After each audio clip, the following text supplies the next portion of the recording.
In the previous videos, we have covered the Transaction Management Foundation, which serves as the basis for all applications related to supplier relationship management, which we already covered, for the internal supply chain management, and for what we are going to see in these videos, which is the customer relationship management, for which we have specific functions and we also have specific applications with functionalities in relationship to those functions.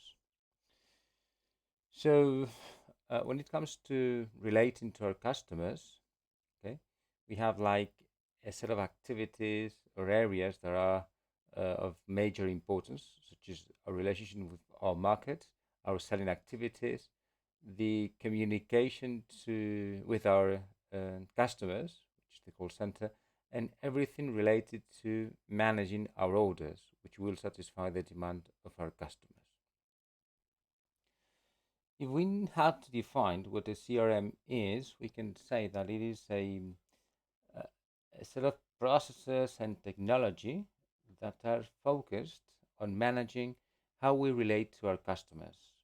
And these processes and technologies are used mainly, but as written here, not only by business development.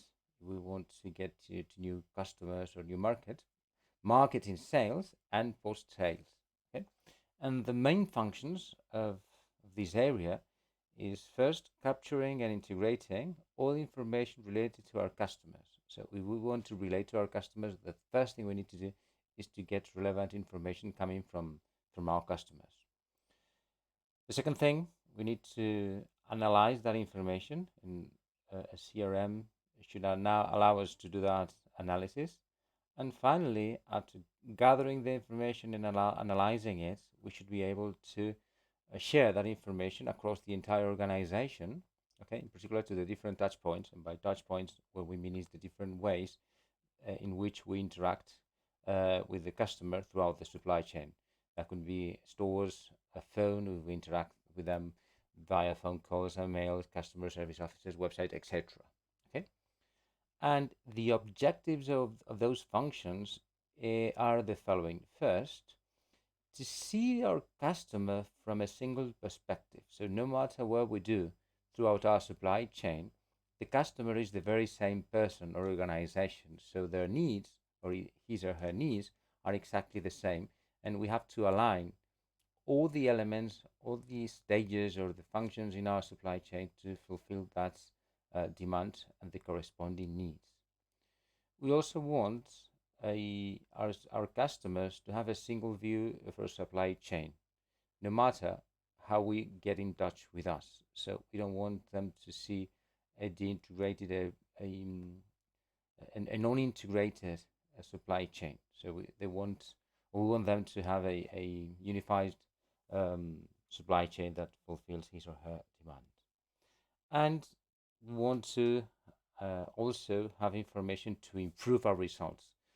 We want to fulfill their needs, but at the same time, we want to get a larger revenue or a larger profit as a result of satisfying their demands in an efficient and effective manner by means of these views I commented on, and using the information that we gathered from our customers. There are two components or two layers uh, for a CRM. One is operational and the other is analytical. By operational, what we mean is all the activities that involve a direct interaction with our customers and all the applications involved in that kind of interaction. And in that sense, we have Salesforce automation. So all the activities that we can uh, actually automate to relate to our customers. Everything related to marketing, like promoting our products or getting our initiatives or our activities to get known and so on. That can be also automated. Anything related to call centers and that way to contacting and being in contact with our customers is also something you should manage or you can manage through your customer relationship management system. And finally, everything that has to do with the support you provide your customers with in relation to the service you're providing them with. So these activities here, or these tools related to those activities, are related to the operation, so how we actually relate with our customers. And there is a totally different layer, which is the analytical one, which is related to the information we mentioned, or I mentioned earlier, which is first gathering all the information and analyzing it. So, as an example, we might want to know what are the customer profiles we are dealing with. We might want to identify different segments. We have a similar behavior. We want to analyze what is the profitability of a given product or a family of products, or the same for a customer or profile of a customer, which are the trends of our markets, products, so on. We want to analyze commercial approaches. What are the conversion rates? So, what is the successful, how successful we are when we launch a campaign, and see how much we, we, we we sell thanks to that campaign. The churn rates, which is the number of the ratio of customers that leave or do not want our services anymore. So this layer of our CRM is related to gathering information and to analyzing where we are, and ideally to have an estimate of forecast of what we can expect depending on the actions we take. A little bit more about this analytical layer. We can use techniques. We have the hype of machine learning, which is not a hype devoid of use. On the contrary, those techniques are very useful because you can collect information from many channels like those written here. Okay, and now, for example, the websites is a very powerful way of collecting information, or the applications we have in our cell phones. So we are now, as customers, we are sharing lots of information that can be stored. Okay, that, that can also combined with other sources of information like enriched data that, depending on the profile of the customer, can allow me to have a broader view of how my customers behave. And with that, what I can do is I gather information related to, as it's written there, the profitability of our markets or our segments, how our, as I mentioned there, how the different profiles of customers behave, etc. And these are just some examples of what we can do by OLAP. What we mean is online analytical processes, which allows us to analyze how our customers behave when they go online in our websites.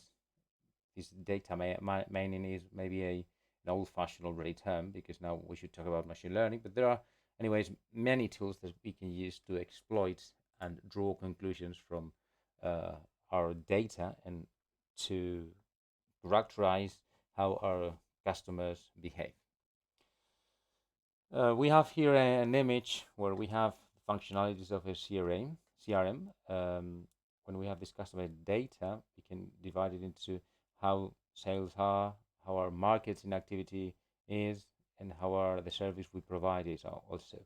And for each of these, we can do the account management of our sales. We can follow our leads. By lead, what we mean is a potential customer that we have contacted. We have the information, and there is a business opportunity, although we haven't closed any deal so far.